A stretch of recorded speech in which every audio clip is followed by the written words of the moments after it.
Ellen. Obrigado, Senhor, por esse momento. Nos ajuda, Jesus, por favor. Meus irmãos, nós estávamos falando na semana passada, a gente leu Apocalipse capítulo 5, o início da abertura dos selos, e não havia ninguém digno no céu nem na terra de abrir os selos, ninguém é digno de executar, de trazer o reino de Deus para a terra, ninguém consegue isso. E João, quando tem essa visão e recebe a informação que não existia ninguém digno, nem no céu nem na terra, ele chora muito. Ele tem uma reação de choro, porque ele vê que o mundo não tem jeito. Nada que a gente faça, tudo que a gente faz é meio que secar gelo, é meio que nenhuma atitude humana ela consegue pôr em ordem esse mundo em decadência, em pecado. E aí a gente viu que de repente uma voz, um anjo dizia: mas não chore. Ele consola João e fala: não chore, porque o leão da tribo de Judá, a raiz de Davi, ele venceu para desatar todos os selos. Ele é digno de abrir os selos. E eu achei muito legal, só fazendo essa revisão com vocês, que o que era necessário para tomar os selos, o livro da mão de Deus e desatar os 7 selos, não era talento nem habilidade, mas era dignidade. Precisava ser digno. E isso é algo para nossas vidas, porque às vezes nós estamos buscando mais influência, estamos buscando mais recursos, estamos buscando mais talento, mais habilidade. E Deus não quer isso de você. Deus quer dignidade, Deus quer lealdade, Deus quer caráter, Deus quer fruto. É isso que importa. No final é isso que importa. Na verdade, Deus usa vasos frágeis para colocar os seus melhores tesouros. Então o que nós precisamos é de caráter, de dignidade de Deus, e sabendo que não há ninguém digno para trazer o reino de Deus para a terra. O único digno é Jesus. Aí você vai falar: pastor, mas o que eu faço então? Porque eu estou vivo ainda e eu sou discípulo de Jesus. Você defende os interesses do reino por enquanto. E você busca por esse reino, porque Jesus mandou você buscar o reino em primeiro lugar. Não é buscar o reino como um detalhe na sua vida. Ele falou: buscai o reino de Deus e as suas justiças em primeiro lugar, e todas as demais coisas serão acrescentadas. Então Jesus orientou você a buscar o reino. Jesus orientou você a orar, pedindo por que o reino viesse. Venha o teu reino.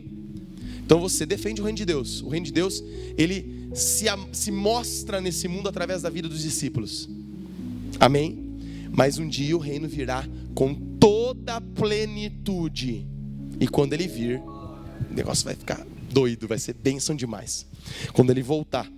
E aí começa a abertura dos 7 selos. E nós vamos fazer a leitura agora de Apocalipse capítulo 6. Eu vou ler versículo por versículo e a gente vai aplicando. Eu não vou ler ele inteiro agora. Nós vamos ler do 6 até o versículo 17. Mas eu queria aqui pedir para você que você preste muita atenção. Por quê? O que são esses selos?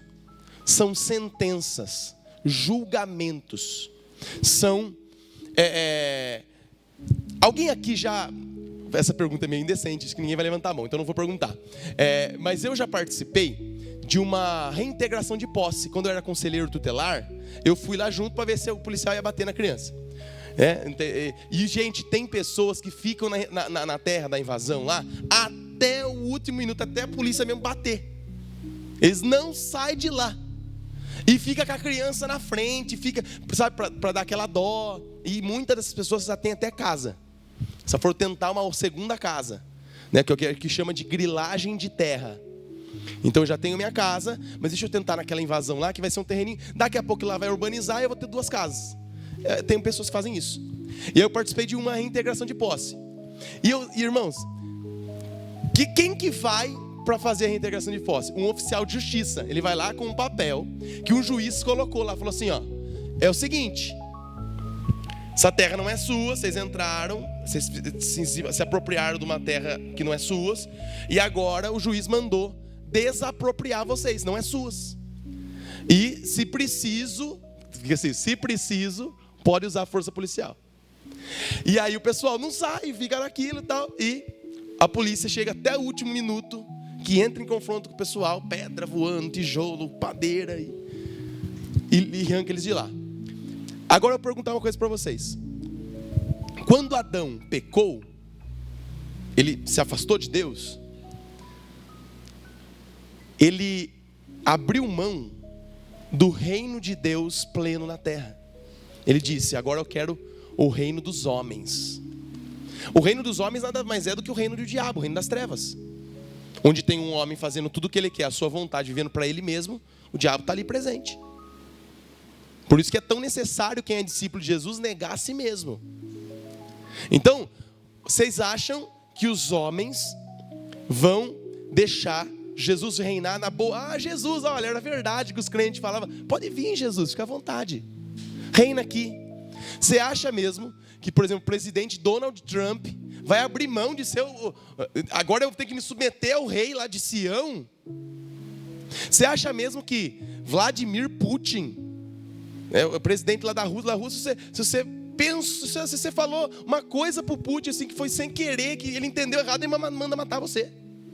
Você acha que os reis, os ditadores, os ricos desse século, as famílias que dominam todo o recurso mundial, você acha que elas vão estar de boa para elas? Jesus voltar? O que vocês acham? Com certeza não. A gente vai ver isso daqui mais para frente, que inclusive eles vão lutar contra Jesus. Sabe essas armas de guerra? Armas nucleares, eles vão apontar para Jesus. Só que a Bíblia fala, olha o que a Bíblia fala. Eu queria que você fosse rapidinho, eu queria fazer essa análise com vocês antes de começar a ler o texto. Salmo capítulo 2. É um salmo messiânico, trata do reino vindouro de Jesus. Salmo 2, versículo 1. Olha aí. Porque se amotinam as nações e os povos imaginam coisas vãs. Está falando, porque as nações estão se juntando, os reis da terra se levantam, os príncipes juntos mancomunam contra o Senhor e contra o seu ungido. A palavra ungido é o Messias, dizendo: rompamos as suas ataduras, sacudamos de nós as suas cordas. Olha o 4, olha o que Jesus vai fazer deles. Aquele que habita nos céus rirá, o Senhor zombará deles. Então você já imaginou arma nuclear, bomba, tanque, tudo, e Jesus vai falar assim: é sério isso? Porque não tem comparação o poder militar humano e o poder do Senhor dos exércitos. Ele não tem um exército, ele é o Senhor dos exércitos. Glória a Deus, ele é tremendo. Então o homem não vai abrir mão fácil, porque o diabo é ruim, irmãos, mas nós somos até pior que o diabo. O problema, João, não é o demônio não. Às vezes o problema é o eumônio. Jesus manda você negar você mesmo. A gente é mais perigoso para nós do que o próprio diabo. Tem coisa que o diabo nem precisa fazer muito. Você sozinho já consegue ser egoísta, ser orgulhoso, ser mentiroso, ser invejoso. Sim ou não?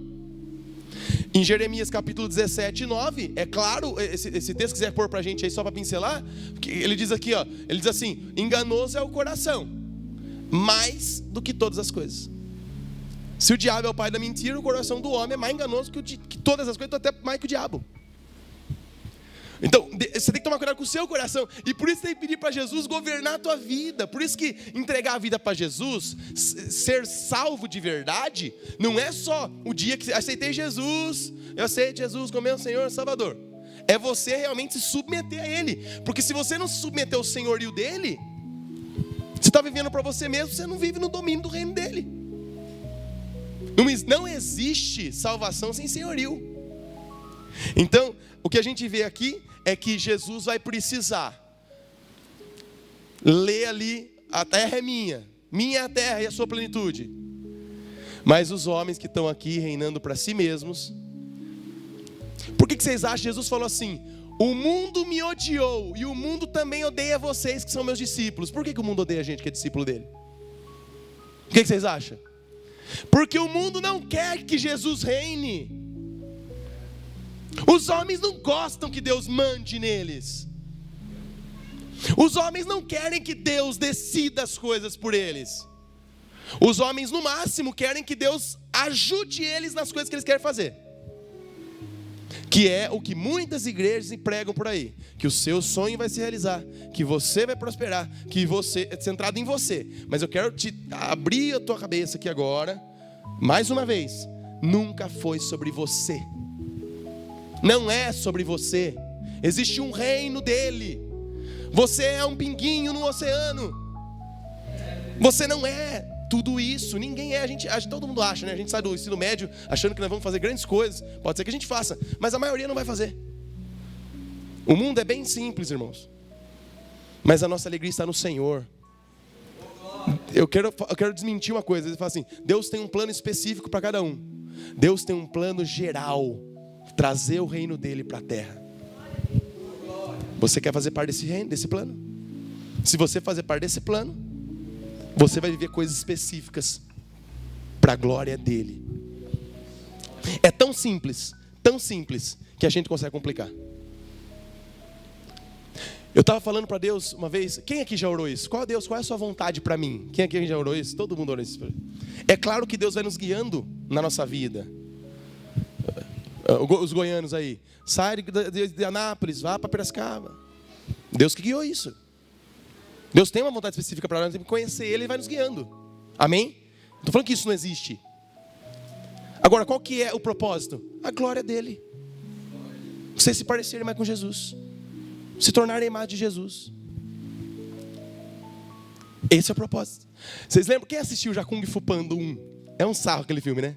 Vocês lembram que o pai do panda lá do Paul, é Paul? O pai do Paul falava assim: quando você ficar grande, se for assumir aqui a loja da sopa, eu vou te contar o segredo. Vocês lembram da sopa? E aí no final o que acontece? Vocês lembram do filme? Ele fala: filho, não tinha segredo nenhum, a sopa era daquele jeito mesmo. Não tinha segredo. E ele achava que a sopa dele era gostosa porque tinha um segredo. Mas não, a sopa era gostosa, não tinha segredo nenhum. E irmãos, eu quero falar para você, Jesus não tem nenhum segredo. Está tudo aqui, revelado. Está tudo aqui. Não tem um pulo do gato que ele vai precisar te mostrar. Não, está tudo aqui. Ele quer te fazer parecido com Jesus. É mais simples do que a gente pensa.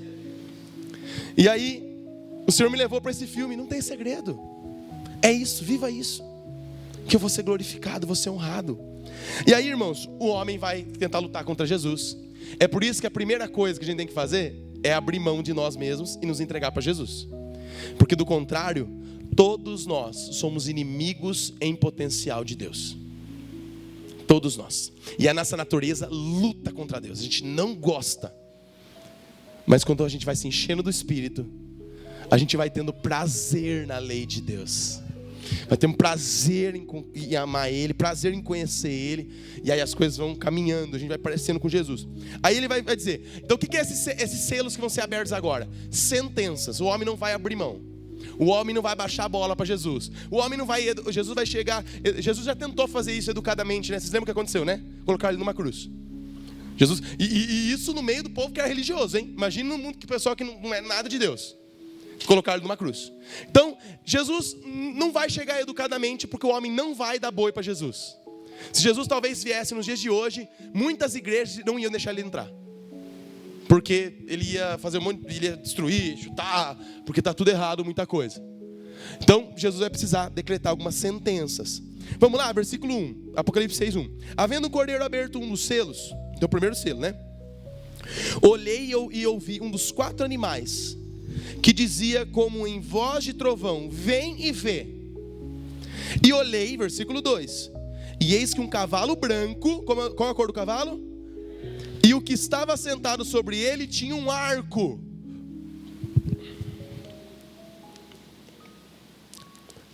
E foi-lhe dado uma coroa. E saiu vitorioso e para vencer. Esse primeiro selo é aberto, sai um cavalo, que sai pela terra, recebeu uma coroa, tem um arco na mão. E o que é esse cavalo branco? Esse cavalo branco tem um cavaleiro em cima que recebe uma coroa e sai vitorioso para vencer. São 4 tipos de pensamento sobre isso. O primeiro fala que é o anticristo. É parecido com Jesus, tem o cavalo branco, Jesus também vem no cavalo branco, tal. Tem estudiosos que afirmam que não, esse aqui é o anticristo. Deus abre o primeiro selo, o anticristo vem e começa a conquistar tudo. Vitorioso para vencer. Tem outros pensadores que falam que é o evangelho. Esse cavalo representa o evangelho alcançando todas as nações. Também faz sentido, porque o evangelho alcançou. O evangelho sai lá de Jerusalém e nós estamos no Brasil, no outro lado do mundo. O evangelho chegou aqui. São dos selos. O evangelho chegando em todos os lugares. E tem um terceiro ponto, que é o próprio Cristo cavalgando, vitorioso e vencendo, e a palavra dele sendo divulgada e o reino dele se estabelecendo através da sua igreja. Irmãos, esses três pensamentos eu não vou cravar aqui, mas a minha opinião é muito mais parecida. Eu fui estudar, perguntei para o Bruninho, inclusive, na casa dele isso aí. O que você acha, Bruninho? Eu fui estudar a fundo, passei ontem meditando nisso. E eu falei, eu pensei assim, irmãos, enquanto estudava, eu fiquei mais com a opinião que é o próprio Cristo. Ele abre o selo e a palavra começa a se divulgar por toda a terra.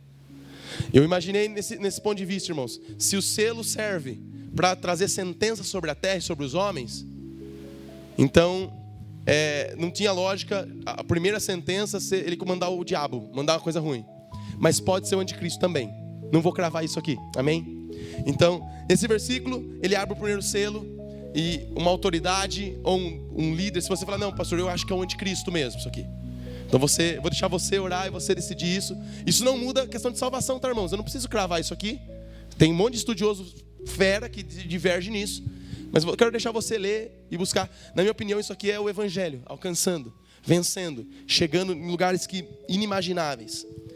O segundo, versículo 3 diz assim: havendo aberto o segundo selo, ouvi um segundo animal dizendo, vem e vê. E saiu outro cavalo, um cavalo vermelho. E ao que estava sentado sobre ele foi dado que tirasse a paz da terra. Olha o segundo selo. Que se matassem uns aos outros, foi-lhe dado uma grande espada. Então, o segundo selo que Jesus abre para que a terra seja julgada, comece a vir a sentença sobre a terra, é um cavalo vermelho. E o que acontece quando esse cavalo é soltado na terra? Esse cavaleiro? As pessoas começam a se matar umas às outras. Um clima de violência infernal sobre a terra. Guerras, violência, assassinatos, guerra civil, em casa. Esse é o segundo selo. Depois disso, versículo 5 fala assim: foi-lhe dado um terceiro selo, e ouvi dizer o terceiro animal, vem e veja. E olhei, e eis que um cavalo preto, e o que estava sobre ele estava sentado, tinha uma balança na mão. Olha isso aqui. Uma balança na mão. Preste atenção que no versículo 4, o cavaleiro do cavalo vermelho, ele é dado a tirar o que da terra? A paz. Ou seja, a terra começa a viver num clima do quê? De guerra. Preste atenção nisso, gente. Vamos lá. Olha aí, ó. O versículo 5. Aí o versículo 6, o versículo 5 fala que tem um cavalo preto, e o que sobre ele estava tinha uma balança na mão. E ouvi uma voz no meio dos quatro animais que dizia: o que ele dizia, gente? Uma medida de trigo por um dinheiro. Segue. 3 medidas de cevada por um dinheiro. Não danifiques o azeite e o vinho. O terceiro selo. O que é o terceiro selo, gente? O que acontece imediatamente após haver uma guerra? Fome. Então o quarto cavalo, que é um cavalo preto, o cavaleiro do cavalo preto, ele fala uma palavra. Essa medida, uma medida de trigo por um dinheiro, sabe o que significa? Você comer o básico, uma alimentação básica. Uma medida de trigo é para fazer alimento para um dia. Básico, para uma pessoa. Custa um dinheiro. Um dinheiro, só para você fazer uma medida naquela época, era o preço de salário de um dia da pessoa. Então imagine, quem é que trabalha por dia? Quem é que trabalha por dia? Já imaginou? Você trabalha por dia e todo o dinheiro que você ganhar naquele dia, irmão, é para comprar um pão. Vai faltar alimento. Os alimentos vão subir de preço, não vai ter. Por quê? Porque guerra é ruim para os negócios.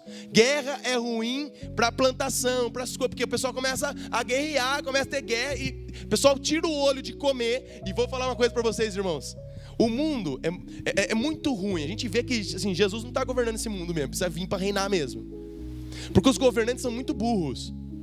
Se todo mundo parasse de guerrear entre nós, todos os países investem trilhões e trilhões de dólares em defesa, em material bélico. Se a gente pegasse dinheiro e investisse em educação, em alimento, o mundo ficava perfeito. Mas, por algum motivo, todo mundo está meio com o pé atrás do outro. Vai invadir meu país, deixa eu colocar um míssil aqui. Agora, quem viu que os Estados Unidos lançou o domo de ouro? Quem viu? Os Estados Unidos lançou, agora vai custar, eu não sei quantos trilhões de dólares, é isso? 4 trilhões de dólares. Chegou na casa dos 4 trilhões.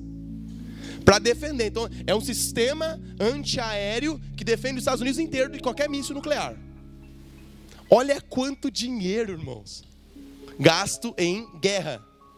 E ele fala, o quarto animal tem uma balança na mão. Só que perceba aqui no versículo 6, olha o que ele diz aqui, ó. Não danifique o azeite e o vinho. O que ele está falando?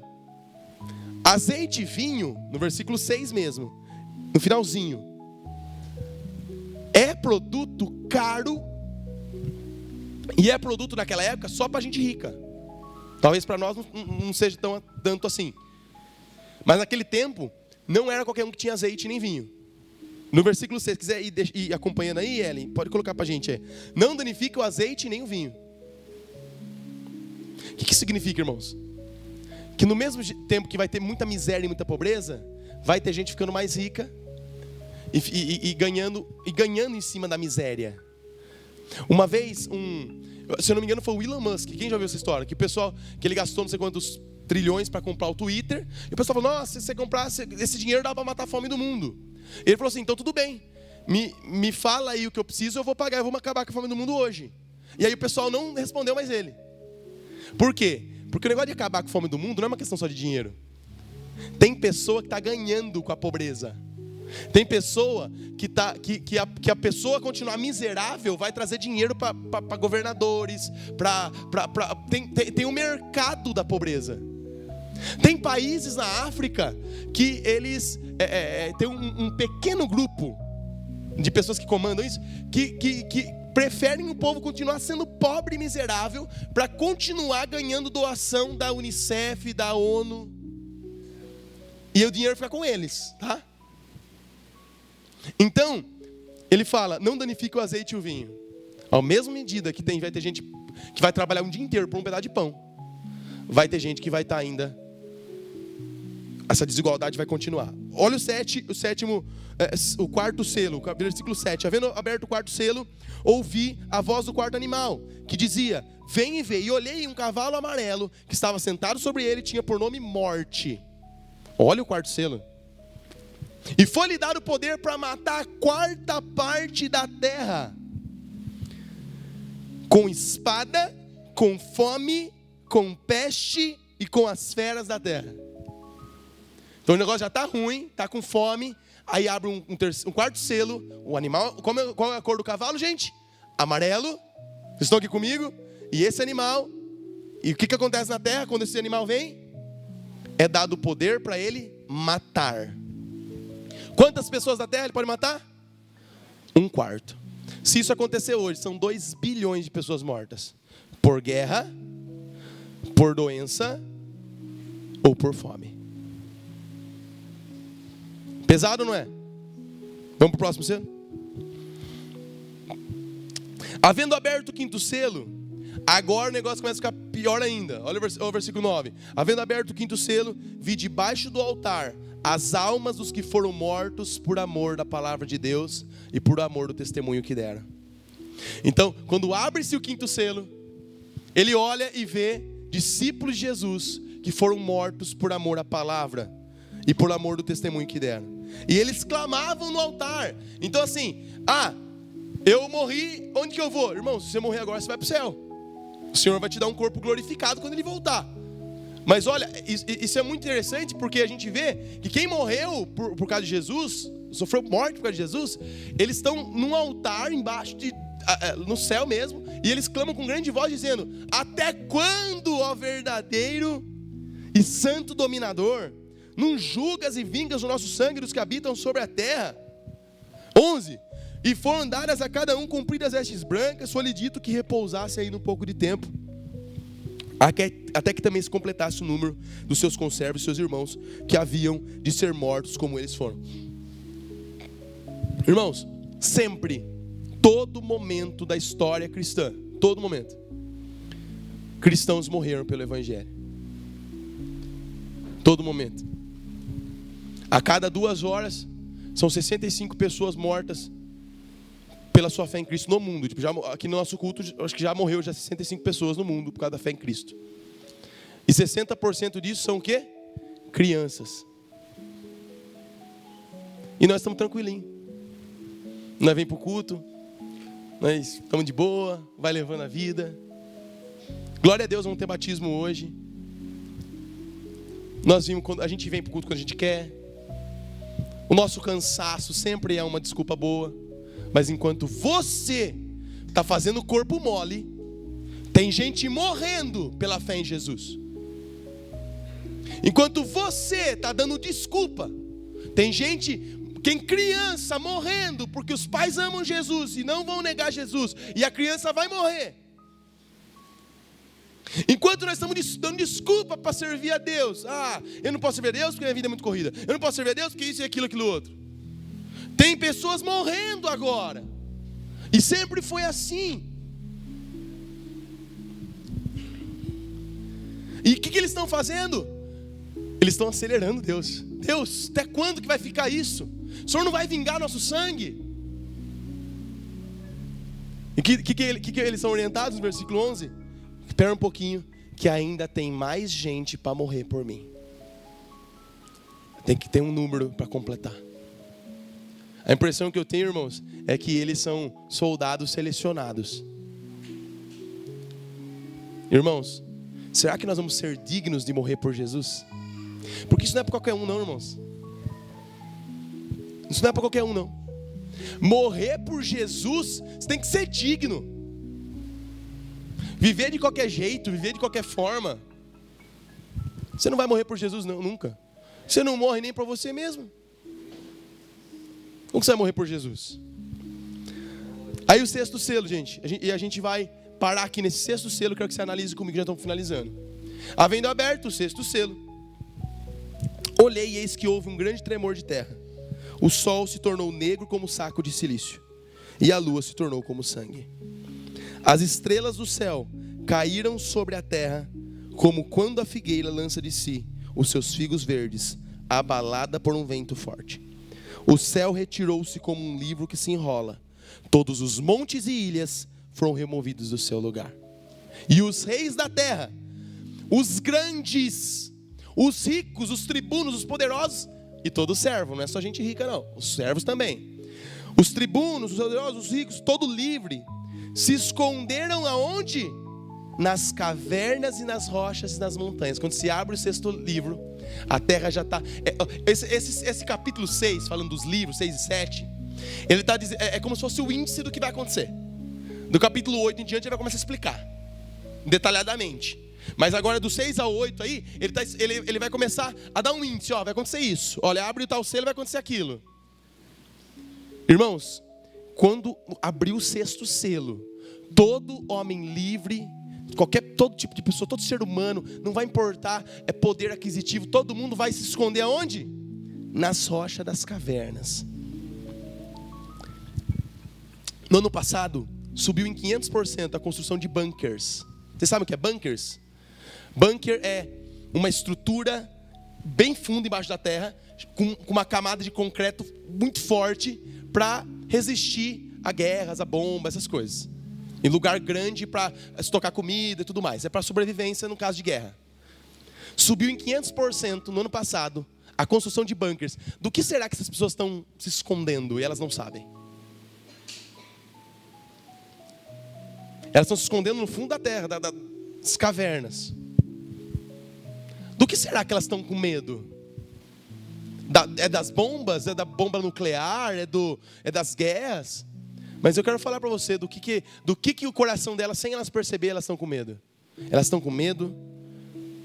Versículo 16. E elas diziam aos montes e aos rochedos: cai sobre nós, escondei-nos do rosto daquele que está sentado sobre o trono e da ira do cordeiro, porque é vindo o grande dia da sua ira, e quem poderá subsistir? Eles estão escondendo de Deus e do cordeiro, do Pai e do Filho, que agora não tem mais misericórdia e nem graça nesse momento. Agora só existe a ira dele. Hoje você tem a oportunidade de se arrepender dos seus pecados e ser salvo. Hoje você tem a oportunidade de mudar a sua vida, de acertar seu passo com Deus, de parar de dar desculpas, de parar de colocar você em primeiro lugar e colocar Ele em primeiro lugar. Mas haverá um dia que não vai ter mais conversa, não haverá mais um Jesus amoroso vindo até você te chamando de volta. Haverá um cordeiro irado querendo te executar, querendo te esmagar, querendo te matar, querendo te pôr no lago de fogo, porque você negou o amor que Ele poderia te dar, porque você cuspiu nele, porque você pisou no sacrifício dele, porque você viveu para você mesmo, porque você achou melhor as riquezas desse mundo, você achou melhor as coisas dessa vida do que o reino eterno dele. Você preferiu A, B, C ou D do que a ele. Haverá um dia que a ira dele vai vir sobre você. Ou só existe uma coisa que aplaca a ira dele: é se você tiver sangue do cordeiro sobre você. Se você se entregou para ele de verdade. Nesse dia não haverá mais desculpas. Todas as suas desculpas, você vai cair na real e saber que foi só um meio para esconder o seu egoísmo e a sua falta de vergonha na cara. Irmãos, não te preocupa o fato de que Sodoma e Gomorra pereceram, e em Sodoma e Gomorra não tinha uma igreja, e a ira de Deus foi sobre eles. Não te preocupa o fato de que em Sodoma e Gomorra não tinha uma escola bíblica, não tinha um seminário, não tinha um culto de quarta-feira, não tinha nada, e eles pereceram. O que será de nós com todas essas coisas que nós temos, que nós podemos buscar Deus e nós não buscamos? O que será de Piracicaba? O que será do Parque Piracicaba? Se Sodoma, que não tinha uma igreja, pereceu, o que será de nós? Nós precisamos tomar cuidado, irmãos, porque o assunto da ira de Deus é um assunto sério, e às vezes a gente esconde isso. Às vezes a maioria das pessoas não falam sobre isso, sabe por quê? Porque isso pode assustar as pessoas. Mas você tem que ficar assustado mesmo. Você deve ficar assustado mesmo, porque não é um homem que vai vir te julgar, não. É um homem Deus, é o Filho de Deus, é aquele que era, é e há de vir. E eles estão indo debaixo das cavernas, tentando se esconder, e você vê, olha o que eles dizem: caiam sobre nós montes, nos escondam daquele que está sentado no trono. Só se esconde alguém que está com medo e alguém que fez algo errado. Lá no fundo, a humanidade nesse dia sabe que pecou, sabe que foi totalmente rebelde em relação a Deus. É por isso que eles estão se escondendo. Adão se escondeu atrás das árvores no início do mundo. Nós hoje nos escondemos atrás de desculpas. Mas haverá um dia que nós não vamos poder mais se esconder de nada, de nenhum lugar. Não vai ter lugar mais para se esconder. Hoje é o dia de você acertar a sua vida, seu passo com Deus. Hoje é o dia de você não ser um meio cristão, não ser um mais ou menos. Os selos vão ser abertos. Os selos estão sendo abertos. E quando esses selos começarem a ser abertos, irmãos, é questão de pouco tempo, Jesus volta. Como está seu coração? Ninguém está falando aqui, então já que vai ter fome, deixa eu preparar, vou começar a guardar, estocar alimento. Deixa eu morar lá longe num sítio. Não, o melhor jeito de se preparar é acertando tua vida com Deus. Porque aquele que fez o homem, sabe do que o homem precisa e alimenta o homem todo dia. Ele vai nos sustentar nesse momento de crise. Agora, pior ainda, se você morrer hoje, se você falecer esse mês, ninguém sabe o dia de amanhã. Ninguém consegue garantir que vai estar vivo aqui amanhã. Ninguém garante que você volta hoje para casa vivo. Nossa, pastor, que vira essa boca para lá. Não, estou falando sério, ninguém consegue garantir isso. E se você morrer hoje? Amém? Você está entendendo a conversa? Pastor, eu estou andando minha vida com Deus, quero andar mais ainda. Continue andando. Continue entregando sua vida a Jesus. Continue buscando o reino dele, não o seu próprio. O reino dele. Amém? Quero orar por você. Vamos orar juntos? Senhor, em nome de Jesus, diante desse texto da palavra de Deus, da espada, da morte, dos juízos, da peste, das epidemias que virão, que já estão vindo e virão mais ainda, das guerras, dos mártires que estão embaixo do altar clamando agora diante de Ti. Até quando o Senhor demora para julgar nosso sangue? Esses irmãos estão aqui e cada um aqui tem uma decisão a tomar em relação a Jesus. Cada um aqui tem uma decisão diante de Deus a tomar. Cada um aqui vai precisar ser radical nas suas decisões. Cada um aqui sabe o que precisa ser feito. Não tem criança aqui. Não tem ninguém aqui que é imaturo. Todo mundo sabe o que precisa fazer diante de Deus. E que eles possam tomar a decisão de vir até Jesus, de se arrepender dos seus pecados, de se entregar totalmente a Ti. Em nome de Jesus. Se tem alguém aqui que precisa renunciar a algo por amor a Ti, se tem alguém aqui que precisa renunciar a alguma coisa porque ama o Senhor mais do que isso, que essa pessoa possa fazer, Senhor, com graça, com poder, possa ter, sabe, Senhor, porque o Senhor tem grandes coisas preparadas para aqueles que se entregam totalmente a Ti. Nós estamos, Senhor, felizes pela recompensa que o Senhor nos dará. Senhor, ajuda esses irmãos a tomar as decisões que eles precisam tomar. Não deixa nenhum irmão aqui nas trevas. Pai, não deixa nenhum aqui viver para si mesmo e achar que está tudo bem. Não deixa ninguém nessa igreja vir para o culto e vivendo em pecado, vivendo longe de Deus, vivendo de qualquer jeito. Deixa ninguém vir aqui, Senhor, e continuar confortável.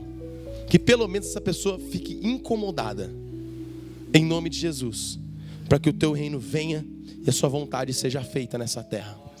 Nós oramos, nós Te agradecemos.